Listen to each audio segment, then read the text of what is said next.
우리 오늘 함께 보실 하나님의 말씀 우리 먼저 봉독하시도록 하겠습니다. 구약성경 예레미야서 29장 우리 오늘 10절부터 14절까지 말씀 우리 저와 함께 한 절씩 우리 봉독하시도록 하겠습니다. 예레미야서 29장 10절부터 14절까지 말씀입니다. 여호와께서 이와 같이 말씀하시니라. 바벨론에서 70년이 차면 내가 너희를 돌보고 나의 선한 말을 너희에게 성취하여 너희를 이곳으로 돌아오게 하리라. 여호와의 말씀이니라. 너희를 향한 나의 생각을 내가 아나니 평안이요 장이 아니니라. 너희에게 미래와 희망을 주는 것이니라. 너희가 내게 부르짖으며 내게 와서 기도하면 내가 너희들의 기도를 들을 것이요 너희가 온 마음으로 나를 구하면 나를 찾을 것이요 나를 만나리라. 함께 읽겠습니다. 이것은 여호와의 말씀이니라. 나는 너희들을 만날 것이며 너희를 포로된 중에서 다시 돌아오게 하되 내가 쫓아 보내었던 나라들과 모든 곳에서 모아 사로잡혀 떠났던 그곳으로 돌아오게 하리라. 이것은 여호와의 말씀이니라. 아멘. 아멘. 꽤 오래전에 나온 한국 영화 중에요, 관상이라는 영화가 있습니다. 저도 꽤 오래전에 본 기억이 있는데요.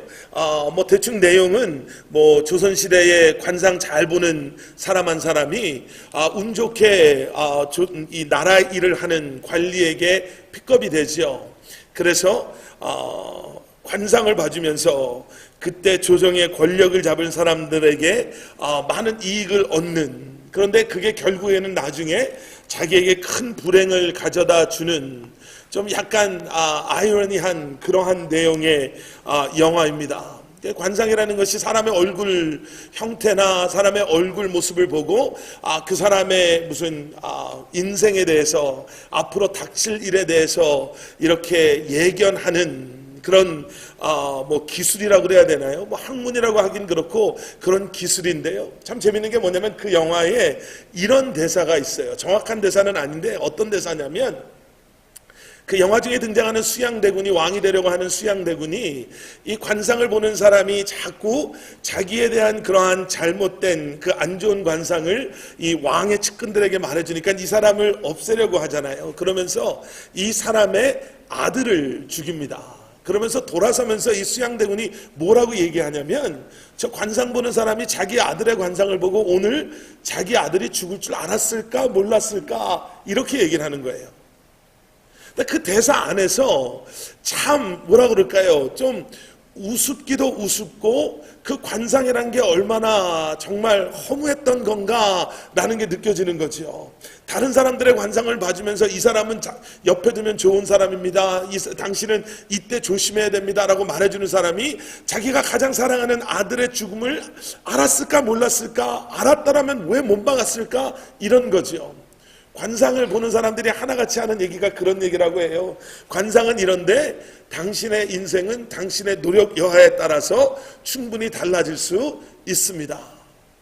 그런데 왜 관상을 볼까 하는 생각을 하는 거예요. 내 노력에 의해서 내 앞날이 인생이 바뀔 수 있다는데 그래도 사람들이 관상 보는 사람들 앞에 가가지고 내 얼굴 좀 봐주세요, 내 앞날에 뭐가 있습니까? 라고 물어보는 게 얼마나 우리의 어리석은 모습인가 라는 생각을 하는 거죠. 사람의 얼굴을 보고 그 사람의 미래를 알 수 있을까? 그렇지 않죠. 사람의 얼굴을 보고 그 사람이 누군지를 안다. 사람의 행동하는 걸 보고 그 사람이 어떤 사람인가를 안다. 그리고 판단하는 것 자체가 사실은 그렇게 썩 지혜로운 것은 아니다라는 것을 저희가 알게 됩니다. 요한복음의 말씀을 쭉 읽으면서요, 요한복음에 대해서 연구를 한 그런 신학자들이 이런 얘기들을 한다고 해요. 요한복음의 말씀을 들여다보면 예수님의 마음을 우리가 읽을 수 있습니다. 그래서 영어로는 그런 얘기도 한다고 해요. 그 요한복음이 window to Jesus' heart, 그 예수님의 마음을 들여다볼 수 있는 창문입니다. 그 의미는 다른 데 있는 것이 아니라 요한복음에 등장하는 예수님의 말씀과 가르치심을 우리가 잘 묵상하고 알아가면 예수님께서 이 땅에 오신 이유, 예수님께서 이 땅에 오신 목적, 예수님의 삶과 사역의 그 열심과 열정이 무엇 때문인가라는 것을 저희가 알 수 있다는 거지요. 제가 먼저 요한복음 말씀 가운데 몇 군데를 좀 보려고 합니다. 한 4군데 정도를 좀 보려고 하는데요. 첫 번째는 요한복음 4장 34절의 말씀입니다.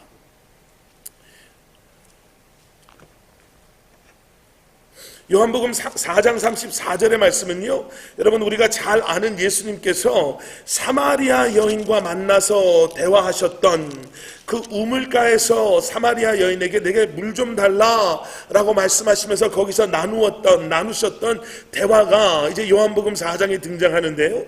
여기 34절의 말씀은 어느 때 있는 말씀이냐면, 그 대화가 다 끝나고 마을에 먹을 것을 구하기 위해서 제자들을 보냈던 예수님께서 제자들이 이제는 돌아오죠. 돌아와서 30절에 보면 이렇게 말씀이 나와요. 그들이 동네에서 나와 예수께로 오더라. 31절, 그 사이에 제자들이 청하여 이르되 랍비여 잡수소서. 아마 구해왔던 음식을 예수님께 이제 드십시오라고 드리는 장면인 것 같아요. 그리고 32절 말씀 보면 예수님께서 내게는 너희가 알지 못하는 먹을 양식이 있느니라 라고 대답하세요. 그랬더니 제자들이 이제는 의아해하죠. 서로에게 물어보는 걸 뭐라고 물어보냐면, 혹시 누가 예수님께 먼저 드실 것을 드렸냐라고 물어보는 거예요. 도대체 무슨 양식에 대해서 말씀하시나? 그리고 그것에 대한 대답이 34절 말씀이에요. 예수께서 이르시되 나의 양식은 나를 보내신 이의 뜻을 행하며 그의 일을 온전히 이루는 이것이니라.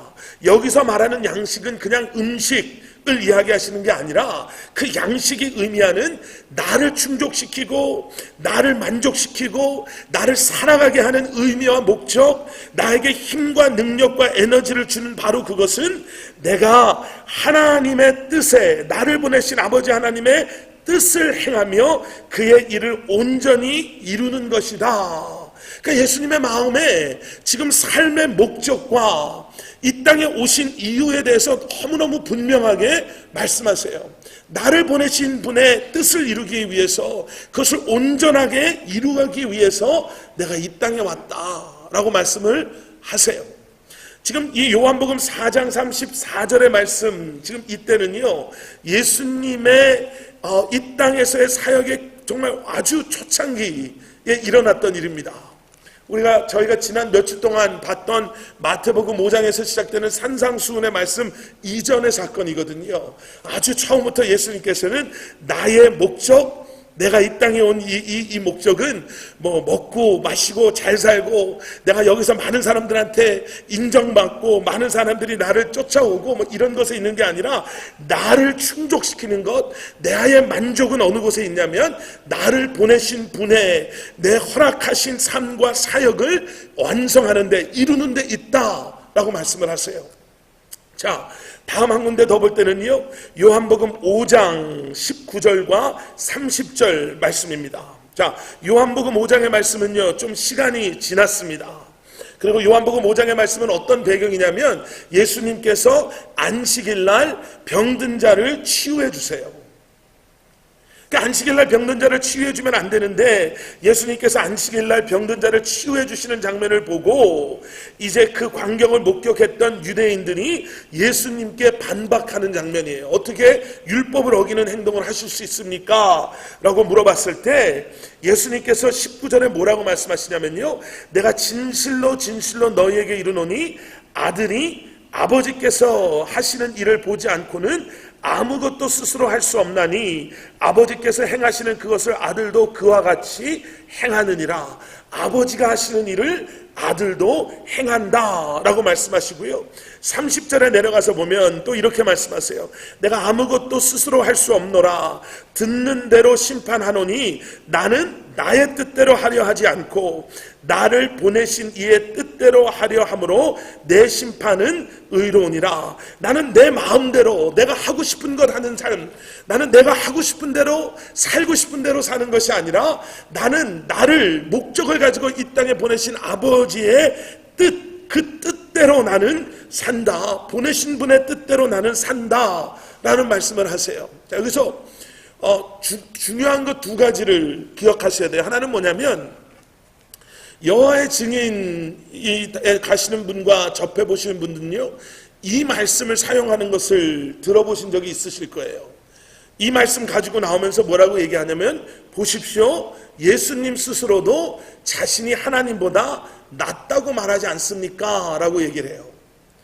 보십시오, 예수님 스스로도 나는 하나님 없으면 나는 아무것도 못한다, 예수님은 하나님의 창조받은 존재다 라고 이 여호와의 증인들은 얘기하거든요. 그런데 이 말씀 여러분 잘 이해하셔야 돼요.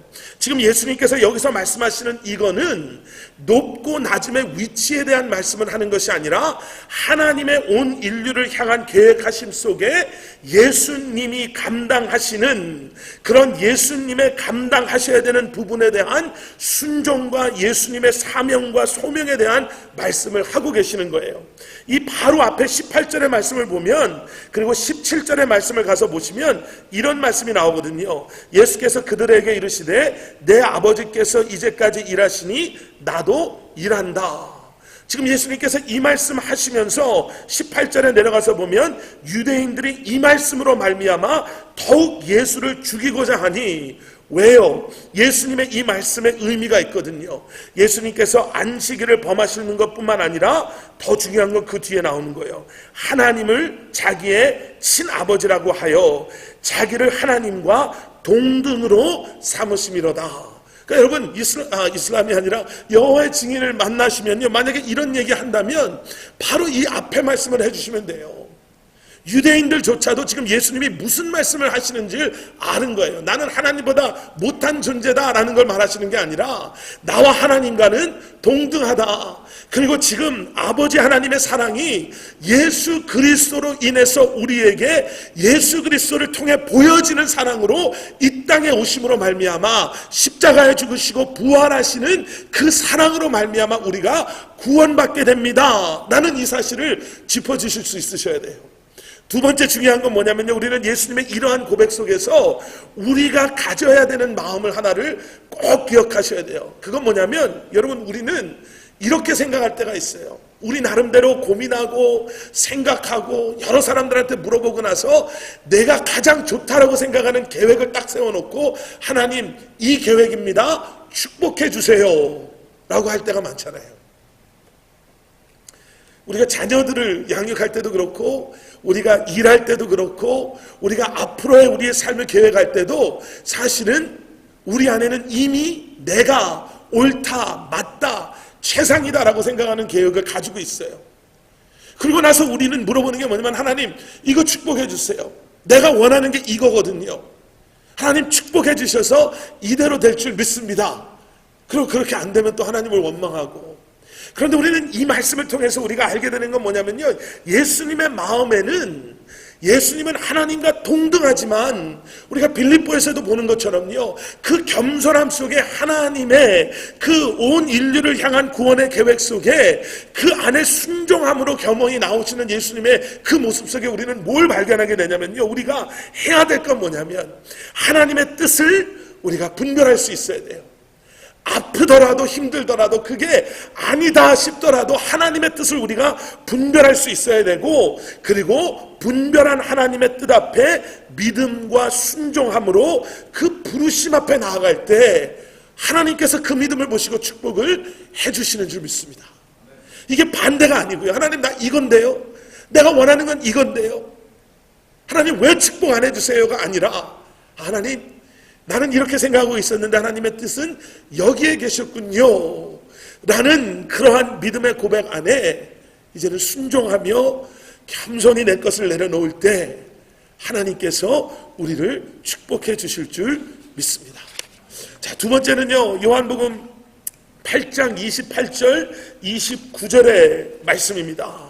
요한복음 8장 28절 29절의 말씀은요, 이제 이 유대 이스라엘의 종교 지도자들이요, 예수님의 이러한 가르치심과 예수님의 이러한 메시아 되심에 대한 선포함을 이제는 이 유대 종교 지도자들이 못마땅하게 생각하는 걸 넘어서 이제는 불편해하고, 그리고 이것을 이제는 대적하는, 이제는 그런 상황까지 온 거예요. 근데 그때 예수님께서 뭐라고 말씀하시냐면 28절 말씀, 너희가 인자를 든 후에, 여기서 말하는 인자를 든 후에라는 것은 십자가의 사건을 의미하죠. 너희가 인자를 든 후에 내가 그인 줄을 알고 또 내가 스스로 아무것도 하지 아니하고 오직 아버지께서 가르치신 대로 이런 것을 말하는 줄로 알리라. 내가 아무 말 없이 내가 분명히 대적할 수 있는 그러한 능력과 어토리티가 있음에도 불구하고 내가 너희가 나를 십자가에 들어 올릴 때까지 내가 아무 말 없이 하나님께서 내게 맡기신 이 일을 감당하는 것을 너희가 이제는 이해하고 알 때가 올 것이다 라고 얘기하시는 거예요. 29절, 나를 보내신 이가 나와 함께 하시도다. 나는 항상 그가, 아버지가 기뻐하시는 일을 행함으로 나를 혼자 두지 아니하셨느니라. 예수님의 말씀이 점점 더 분명해지죠. 내가 십자가에 들리는 그 순간까지 나는 아버지께서 기뻐하는 그 고통과 그 치욕스럽고 부끄러움과 죽음의 순간까지 내가 묵묵하게 나아가는 이유는 나는 나를 보내시니 나의 아버지께서 기뻐하시는 일을 나는 할 거다 라는 그 말씀이요. 자, 마지막으로 한 군데만 더 보겠습니다. 17장, 요한복음 17장 4절 말씀입니다. 요한복음 17장 4절은요, 예수님의 그 기도의 한 부분입니다. 이제는 마지막 날 저녁 제자들과 함께 하시고 이제 그 저녁에 기도하실 때 예수님의 기도 가운데 이런 기도가 4절에 있어요. 아버지께서 내게 하라고 주신 일을 내가 이루어 아버지를 이 세상에서 영화롭게 하였사오니. 그러니까 2년 반 전에요, 나의 양식은 나를 보내신 내 아버지 하나님의 그 맡겨주신 일을 내가 이루는 데 있다. 나의 만족, 내 목적, 내가 이 땅에서 살아가는 이유, 내가 이 땅에 온 이유, 그거는 나를 보내신 하나님의 그 맡겨주신 일을 나는 완성하러 왔다라고 2년 반 전에 말씀하신 예수님께서 이제 마지막 순간에 하나님, 내가 내게 주신 일을 다 이루었습니다. 내가 이 세상에서 아버지의 이름을 영화롭게 했습니다 라고 고백하시는 장면이에요. 자, 그러면 이제 우리는 이제 예수님의 마음에 가득 찬 요한복음이라는 창문을 통해서 들여본 예수님의 마음에 가득했던 것이 무엇인가? 왜 그렇게 핍박받으시고 어려운 환경 속에서도 그렇게 사람들이 배신하고 배반하고 십자가에 달리시는 그 고통과 죽으심까지 어떻게 예수님께서는 무엇 때문에? 라는 질문 속에 분명해 주는 것은 무엇이냐면 나를 보내신 아버지 하나님의 기뻐하시는 그 일이죠. 그럼 여러분, 이제 우리가 우리에게 물어봐야 되는 질문이 이건 거예요. 우리는 찬양을 통해서, 우리의 기도를 통해서, 우리의 삶 속에서 고백하는 게 있어요. 나 예수님처럼, 예수님 닮기를 원합니다. 나에게 예수님의 마음을 주시고 예수님처럼 이란 게 있는데요. 여러분, 우리가 말하는 예수님처럼은 그러면 어떻게 define 되어져야 합니까죠? 예수님처럼 살아간다는 게 무엇입니까? 우리가 요한복음이라는 창문을 통해서 들여다본 예수님처럼은 다른 것에 한눈 팔지 아니하고 다른 것에 우리의 삶을 소비하지 아니하고 나를 구원해 주시고 자녀 삼아 주신 아버지 하나님께서 내게 맡겨 주신, 내게 원하시는 그런 삶에 올인하는 거예요. 거기에 내 온 마음과 정성과 내 모든 것을 쏟아 붓는 거예요. 어떤 목사님이 이런 말씀하셨어요. 예수님처럼, 그 예수님의 열심, 예수님처럼 하나님을 찾아 나서는 삶을 살아가는 것은 무엇을 의미합니까? 했을 때 그 세 가지를 이렇게 표현하세요. To know Him, to please Him, and to love Him. 하나님을 알아가는 것이고 하나님을 기쁘게 해드리는 것이고 하나님을 사랑하는 것입니다. 그게 예수님의 마음을 가득 채웠던 아버지를 기쁘게 하는, 나를 보내신 아버지 하나님께 내가 그 부르심에 순종하며 살아가는 것은 그것입니다 라는 거예요. 알아가는 거죠. 내가 누군가를 사랑하면 그 사람에 대해서 알고 싶은 거죠. 그 사람에 대해서 알고 싶은 거죠.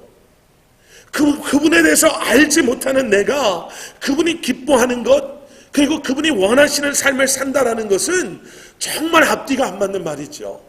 그분이 나한테 무엇을 원하시는지도 모르면서 아까 말씀드린 대로 내가 가지고 있는 이것이 가장 맞는 것이다.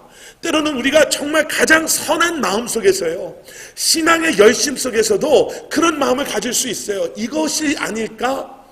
교회 열심히 다니고 내가 헌금 많이 하고 내가 분주하게 살고 남한테 피해주지 아니하고 내가 내 스스로 나를 쳐다봤을 때 부끄럽지 아니하고 이렇게 사는 게 하나님을 아는 그런 내가 찾아 나서는 하나님을 열심으로 마음에 품고 살아가는 게 아닌가라는 그런 마음을 가지고 살 때도 있지만요, 여러분 하나님을 알아가시는 삶을 살고 계십니까?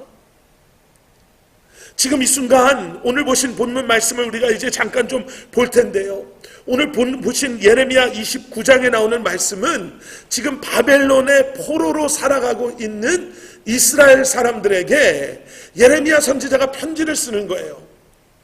잘 살고 있습니까? 거기 날씨 좋습니까?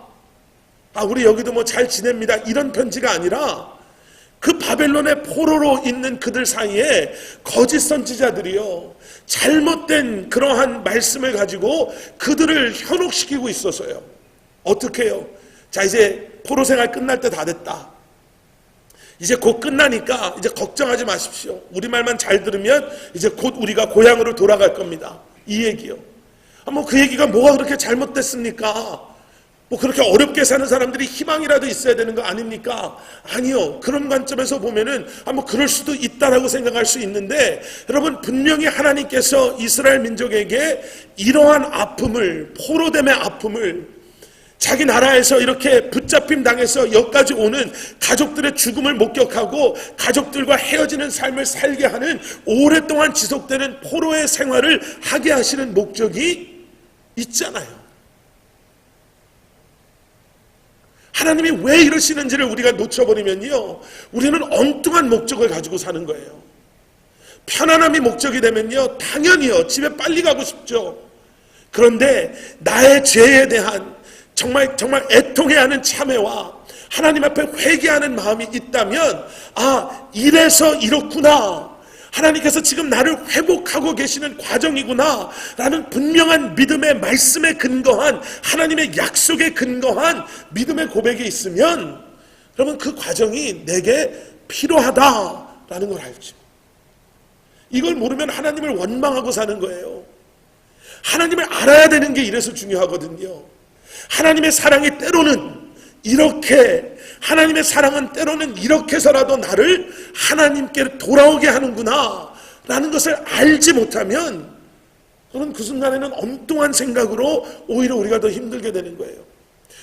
여기 계신 유스 부모님이나 우리 썬데이스쿨 부모님도 공감을 해 주셔야 될 텐데요, 저만 그러면 안 될 텐데, 저희 집 아이들이 만약에 잘못을 하잖아요. 그러면은 그라운드 돼요.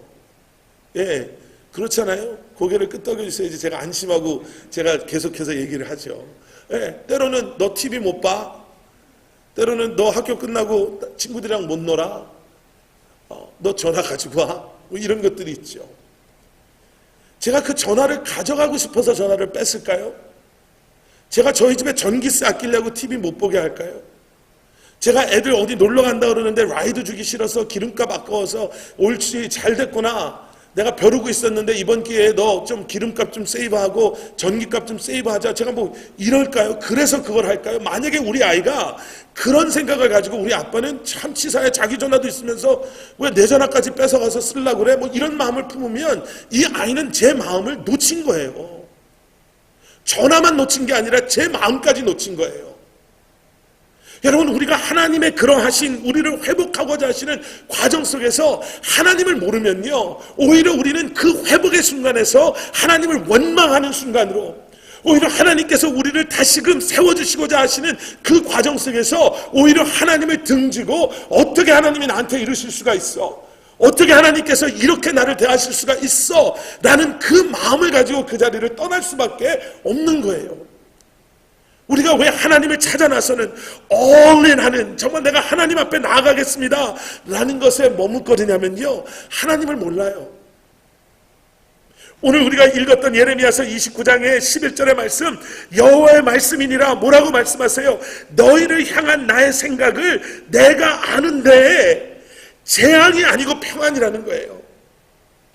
내가 너를 저주하고 너에게 재앙을 주기 위해서 포로되게 한 게 아니다라는 거예요.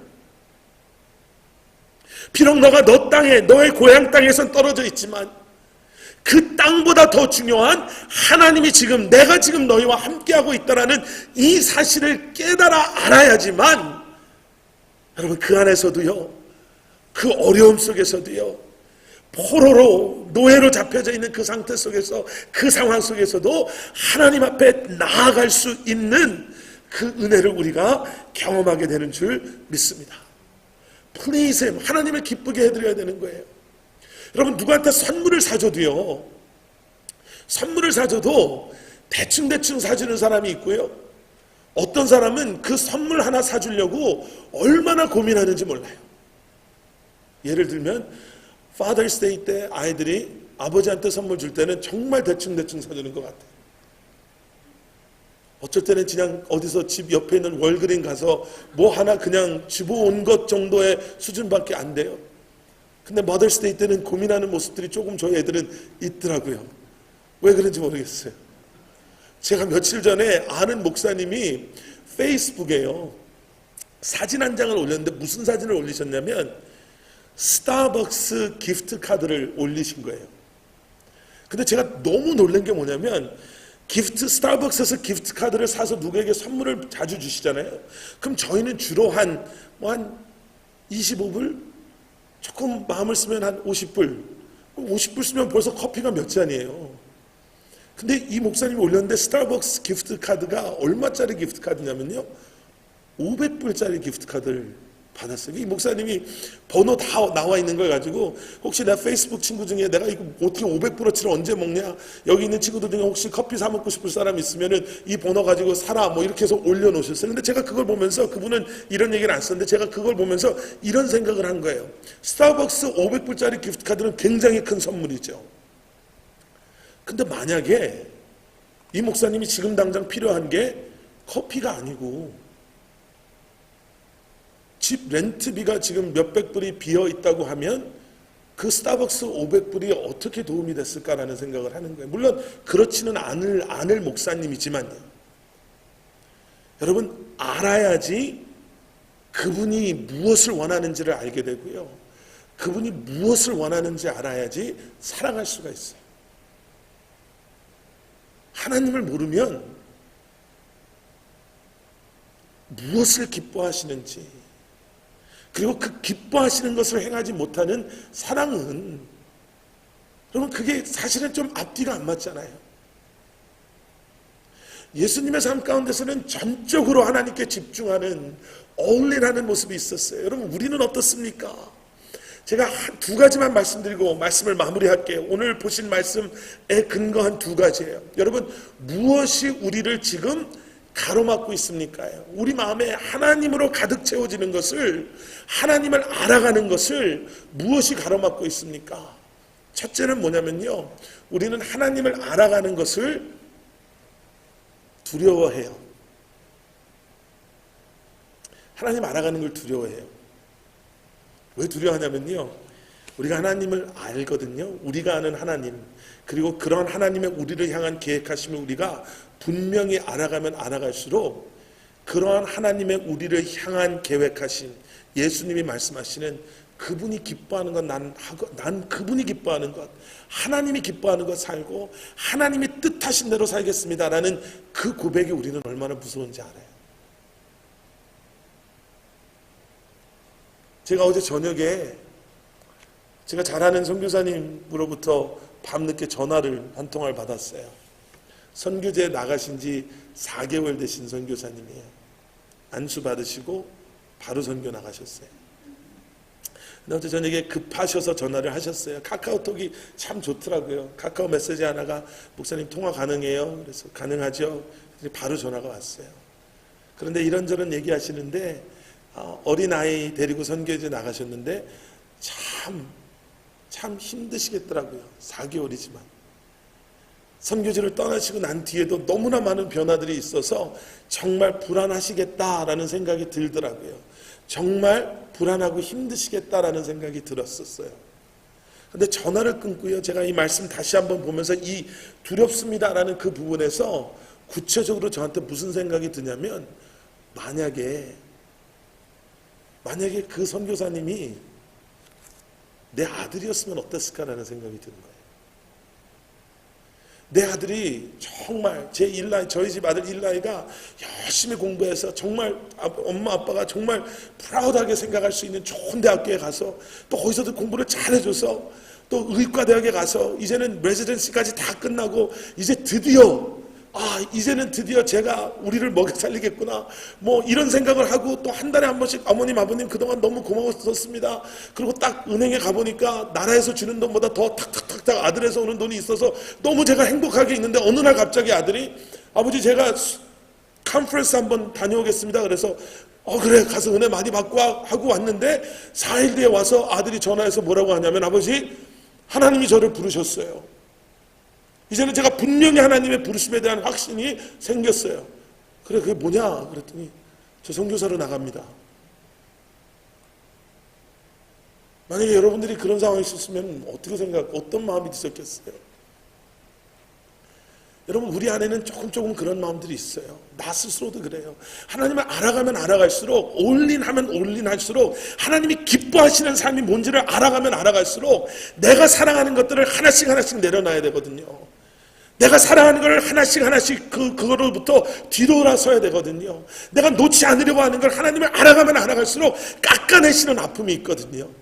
그런데 우리는 그걸 감수하고 싶은 마음이 참 힘들어요. 바벨론의 포로로 있었던 이스라엘 사람들 귀에 쏙쏙 들어왔던 건 뭐냐면 다 끝났습니다. 이제 다 끝났습니다. 걱정하지 마십시오. 고생 끝, 이제 행복시장 조금 몇 달만 더 건디면 우리 집에 갑니다 라는 그 순간의 위험함은 뭐냐면 하나님이 잊어버려지는 거예요. 내가 세상의 소리에 귀 기울이기 시작하면 이렇게 살면 잘 삽니다 그러면 그 다음부터는 하나님을 의지하고자 하는 마음이 없어지는 거예요. 내가 하나님을 의지합니다고 하면서도 충분히 내가 내 손으로 내 힘으로 세상의 방법대로 내가 원하는 것을 가질 수 있다라는 잘못된 생각이요. 오늘 보신 말씀에 하나님께서 그럼에도 불구하고 이스라엘 사람들에게 뭐라고 말씀하시냐면 70년이 차면이라고 말씀하세요. 그 주어진 시간이 차면 하나님께서 내가 너희를 회복시킬 거고 내가 너희를 돌볼 거고 내가 전한 말 그 모든 말을 내가 성취할 거다 라고 말씀하세요. 여러분 기억하셔야 돼요. 하나님을 알아가시는 것을 여러분 우리는 사모해야 되고요. 그리고 그것을 두려워하셔서도 안 됩니다. 제가 어제 저녁에 그 생각하면서 별 생각을 다 한 거예요. 얼마나 앞질러 갔는지 몰라요. 아직 고등학교도 하지 않은 아이가 벌써 의사가 돼 있고 결혼해서 제가 벌써 손자 손녀가 있더라고요. 내 아들이 손자 손녀가 지금 너무 힘들어합니다. 먹을 밥이 없어서 고생하고 있습니다. 그럴 때 아버지로서 도와줄 것도 없고 이러면 어떨까? 그러면 정말 힘들지 않을까라는 생각 속에 아니요. 이 아버지는 줄 게 없어도요. 하늘에 계신 아버지는 우리의 필요를 아시고 그 어려움 속에서도 그 아들을 이 아버지보다 사랑하시는 아버지가 책임져 주시는 아버지, 재앙이 아니라 평안이다, 내가 너 미래를 약속한다 라고 말씀하시는 주님이신 걸 기억하시기를 주님의 이름으로 축원합니다. 그리고 두 번째 마지막은요, 너무나 잘 하시는 거예요. 이 뒷부분에 나오는 거예요. 그러면 우리가 뭐 해야 됩니까? 여기 나오는 12절 13절 말씀, 내게 부르짖으라, 내게 와서 기도하면 내가 너희들의 기도를 들을 것이요, 너희가 온 마음으로 나를 구하면 나를 찾을 것이요, 나를 만나리라. 여러분, 하나님이 안 보이시는 것 같고요, 내 기도를 들으시지 않는 것 같은 때에도요, 여러분, 우리가 주님의 이름을 부르짖고 주님의 이름을 부르며 주님 앞에 나아갈 때에 놀라운 은혜는 뭐냐면요, 하나님은 이미 나를 찾고 계셨다는 거예요. 하나님은 이미 나를 찾고 계셨습니다. 나를 찾고 계시는 하나님이십니다. 잠언서 15장 3절에 보면요, 여호와의 눈은 악인을 찾을 뿐만 아니라 선인을 감찰하시느니라, 찾으시느니라 라고 나오세요. 잠언 2장 말씀을 보면요, 너희가 나의 이름을 부르고 내 말씀을 붙잡으면 그러면 내가 너희를 만나주고 내가 너희를 도와주겠다 라고 약속하시는 하나님께서 지금 이 순간도 우리의 기도를 들으시고 우리의 기도를 응답하시고 우리가 주님의 이름을 부르며 찾을 때 주님 앞에 나아갈 때 우리를 만나주시는 하나님이신 것을 믿으시기를 주님의 이름으로 부탁드립니다. 어떤 남자 여자가요, 오래 데이트를 하면서 사귀었대요. 그래서 이 남자가 이 여자다, 이 여자가 내 아내가 돼야 되겠다 라는 그 마음을 가지고 자기가 살 수 있는, 자기 능력 안에서 가장 살 수 있는 가장 귀한 반지를 사서 이제 그 딱 준비한 때에 이 여자 앞에 무릎을 꿇고 반지를 내밀면서 나와 결혼해 주십시오 라고 청혼을 한 거예요. 그래서 여자가 너무 놀라면서 그렇다고, 알겠다고, 결혼하겠다고 이렇게 대답을 했어요. 그런데 그 뒤에 이 여자가 뭐라고 말하냐면, 근데 당신이 내 성격 알죠? 내가 얼마나 성격이 좋아서 사람 만나는 거 좋아하고 내가 얼마나 이렇게 한 만남으로 이렇게 만족 못하는 거 알죠? 그래서 결혼은 당신하고 하는데 내가 가끔가다 이렇게 다른 남자 사귀어도 뭐 이해해 줄 수 있죠? 그럼 벌써 얼굴 표정이 여자분들은 바뀌잖아요. 그게 어떻게 말이 돼요? 말이 안 되죠. 그런데 우리는 말씀을 통해서요, 우리와 하나님과의 관계가 그렇다라는 것을 가끔 보게 돼요.